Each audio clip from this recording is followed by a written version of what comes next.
I never imagined my life would shrink to this, a faint pulse in the sticky heat of New Orleans, where the air wraps around you like a fever dream and the past claws at your heels. At 39, I thought I'd be somewhere else, maybe not happy, but free. Instead, I'm slinging drinks behind a bar in the French Quarter, my nights bleeding into dawn, my days haunted by letters from a man I'd rather forget. Silas, my ex-husband, was a jazz drummer with a mean streak and a grit that left bruises, physical and otherwise. He's gone, kicked out years ago, but his words still haunt me, scrawled in jagged ink, promising he's never far. The bar's my prison, the clink of glasses my chains. But there's one thing keeping me from breaking: Theo, my son. He's not my blood, but he's my everything. I took him in when he was 10, a wiry kid with gray-green eyes and a gift for the piano that could hush a room. Now, at 20, he's my compass, my shadow, the one who sees the woman I've almost forgotten. Theo's a jazz pianist, his fingers coaxing stories from keys in dive bars and backrooms. Where Silas was a storm, Theo's a current, steady, deep, pulling me back when I drift too far. We've forged something over the years, a bond that's more than mother and son, a language of glances and silences that holds me together. But I'm slipping. The letters from Silas pile up in my drawer, each one sharper, more unhinged. I'm working doubles, barely eating, flinching at shadows. Theo sees it all. Tonight, I'm scrubbing the bar counter, the jukebox crooning a tired blues riff, when he slips onto a stool, his leather jacket glistening with rain. "You look like you're fading, Cora," he says, his voice low, cutting through the noise. I force a grin, tossing the rag down. "Charming as ever, kid." He doesn't smile. "You're not sleeping. You're not eating. You're not you. What's going on?" I dodge his gaze, wiping an already clean glass. "Life, Theo. It's heavy." He leans forward, his hand grazing mine, warm and deliberate. "Not heavy enough to bury you. Not if I'm here." His words crack something open, a longing I've tried to lock away. I want to spill it all. How Silas's threats make my skin crawl, how this city feels like it's swallowing me, how Theo's the only thing keeping my heart beating. But I can't. Instead, I slide him a soda and mutter, "I'm fine. Go play your gig." He doesn't move, his fingers lingering on mine, sending a spark up my arm.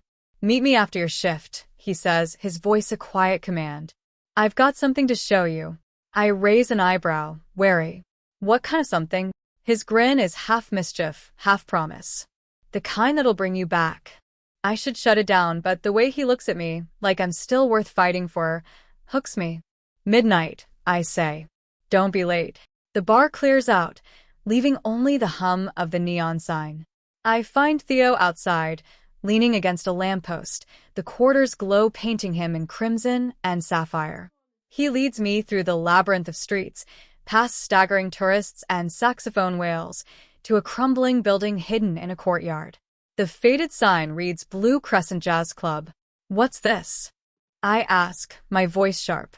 He pries a board loose, revealing a dark gap. A relic from the 40s. Shut down after Katrina. Found at scouting gigs.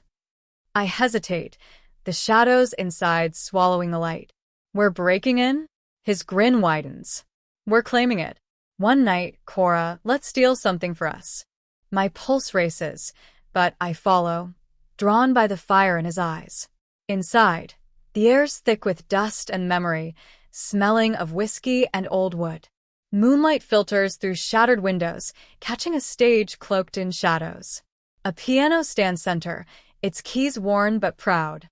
Theo brushes them, drawing a soft, haunting note. "This place is still singing," he murmurs.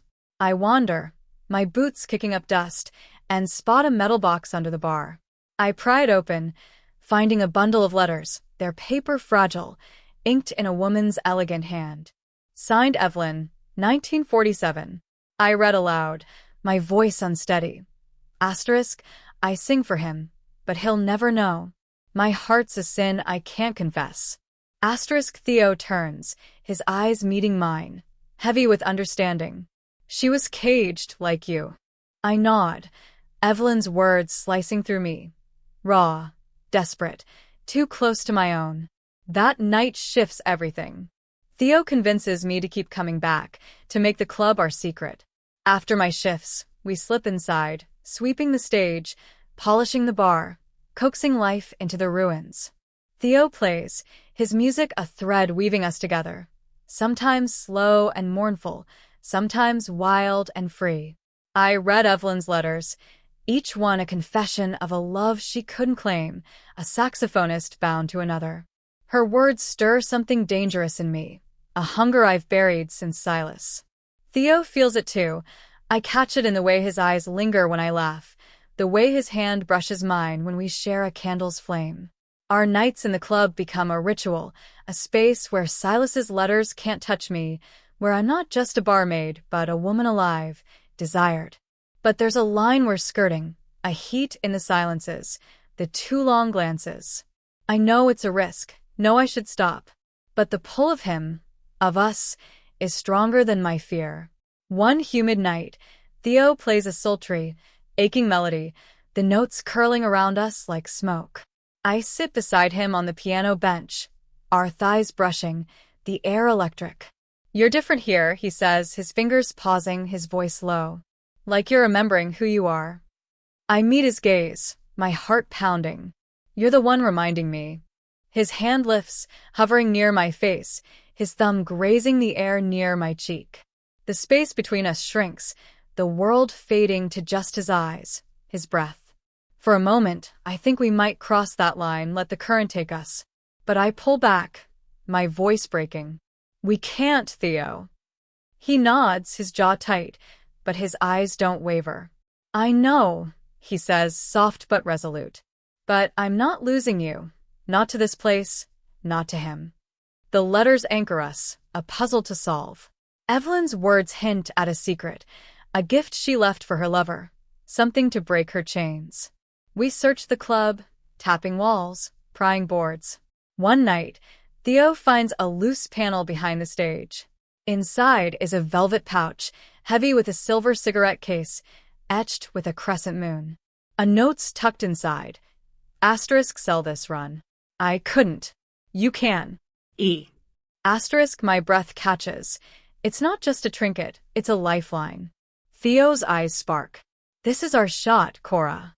I grip the case, Evelyn's defiance sinking into me.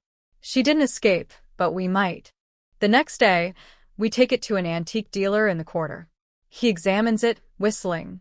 Solid silver, 1940s, $1,500, maybe more at auction. My heart leaps. It's enough to change things. Theo nudges me, grinning. Evelyn's got our back. Back in the club, we map it out. The money's a deposit on a new life. Baton Rouge, maybe, or Memphis.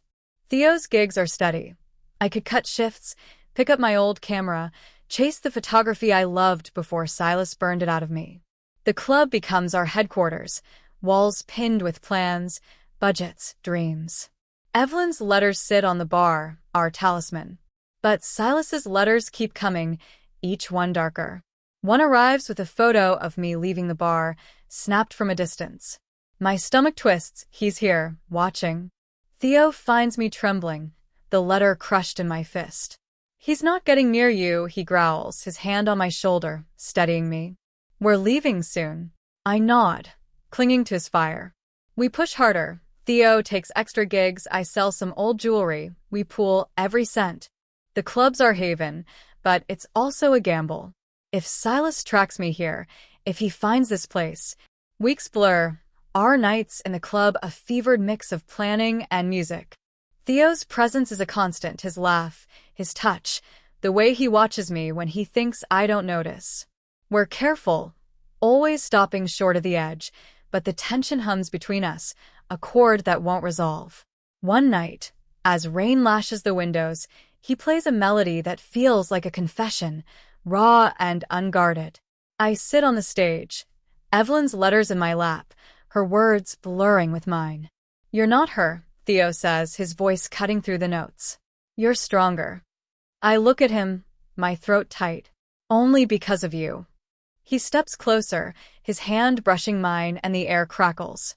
I want to lean in, to let go, but I pull back, my heart racing. We're almost there, he says, sensing my fear. We're getting out. The danger grows. Silas's letters turn explicit. He knows I'm planning something, says he'll find me. One night, I catch a glimpse of a man outside the club, his silhouette too familiar. My blood runs cold. Theo sees my face, grabs my arm. We're done waiting, he says. We sell the case for $1,800, more than we hoped. With Theo's savings and my scraps, we've got $2,500. Enough for a fresh start. We book an apartment in Baton Rouge, a tiny place by the river, and set a date. 1 week. The final night in the club is alive, electric. Theo plans a private show, just us, a goodbye to the Blue Crescent. He plays a song that feels like our story, tangled, fierce, hopeful. I sit on the stage, the letters beside me, candlelight dancing across the walls. When he finishes, he turns, his eyes burning. We're free, Cora, he says. No more cages. I nod, tears stinging, not from pain, but from the weight of it all. He steps closer, and for a heartbeat, I think we might break every rule we've set. But he just takes my hand, his grip fierce, grounding. Let's go, he whispers. We leave at dawn, New Orleans fading in the rearview as we head north. The Baton Rouge apartment is small, creaky floors, a view of the Mississippi, a corner for Theo's keyboard. We unpack our treasures. Evelyn's letters, the empty pouch, a candle from the club. That first night, we sit on the floor, jazz humming from a radio. Theo plays a soft chord, his smile unguarded. This is ours, he says. I nod, tears falling, not from fear, but from freedom. Evelyn's story ended in silence. Ours starts with a song. I look at Theo, my son, my savior, my partner in this escape, and know we've rewritten the melody. The river sings outside, endless and alive, and for the first time in years, I'm ready to join it. The Mississippi hums outside our Baton Rouge apartment, its current steady and relentless, like a song that never stops. It's been a week since we left New Orleans, since we slipped out of the French Quarter's neon grip and landed here. 2 rooms, wood floors scuffed from someone else's life, a window that catches the river's glint. Theo's keyboard sits in the corner, a battered sentinel. Evelyn's letters rest on a shelf, their edges curling like secrets too heavy to lie flat. I thought moving would cut the cords, Silas's letters, the weight of the bar, the ghosts of who I used to be. But freedom's not that simple. It's a fragile thing, and I'm learning it can crack under the slightest pressure. Theo's different here, lighter. He's up early, brewing coffee that fills the place with its bitter warmth, playing soft chords that drift through the walls. He's got a gig lined up at a local jazz joint, a step up from the Quarter's dives. I watch him from the kitchen, my hands wrapped around a chipped mug, and feel something I haven't in years. Hope, sharp and unfamiliar. But it's tangled with something else, something that's followed us from the Blue Crescent. The way his eyes linger when he thinks I'm not looking, the way his hand brushes mine when he passes me a plate, it's the same current we danced around in the club, electric and unspoken. I tell myself it's nothing, just the residue of our escape, but my pulse betrays me every time he's close. Cora, you're staring, he says one morning, catching me mid-thought. His grin's half-teasing, half-knowing, his gray-green eyes glinting in the sunlight. I flush, turning to the sink. Just thinking, I mutter. About what? He steps closer, leaning against the counter, his arm brushing mine. The air shifts, heavy with that familiar tension.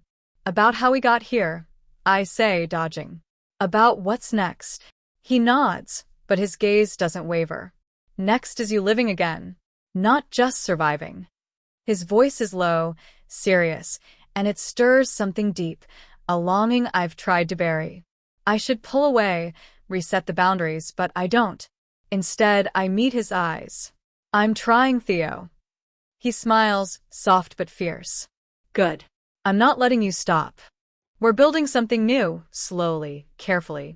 I've cut my bar shifts to part-time, picking up a camera again, snapping shots of the river, the cypress trees, the way dusk paints the city gold. Theo's music is taking root. He's writing a piece inspired by Evelyn, a haunting melody that feels like her letters set to sound. We spend evenings on the apartment's tiny balcony, the river's song mingling with his keyboard, Evelyn's words open between us. Her stories become our map, her courage our fuel. But Silas's shadow looms. A letter arrived yesterday, forwarded from the bar. Same jagged handwriting, same venom. Asterisk, you can't run forever, Cora. I'll find you. Asterisk, I hid it in a drawer. But Theo saw my face, saw the way my hands shook. He's nothing, he said, his voice steel. He's not touching us. I want to believe him, but fear's a stubborn stain. One night, as rain drums the roof, Theo pulls the letters from the shelf. There's more to Evelyn's story, he says, spreading them out. She mentions a second gift. Something else she hid. I frown, scanning the pages. He's right. Buried in her looping script is a line. Asterisk, the crescent holds the first, the heart holds the rest. Asterisk, my pulse quickens. The cigarette case was the crescent, I say. What's the heart? Theo's eyes spark. The club. It's gotta be there.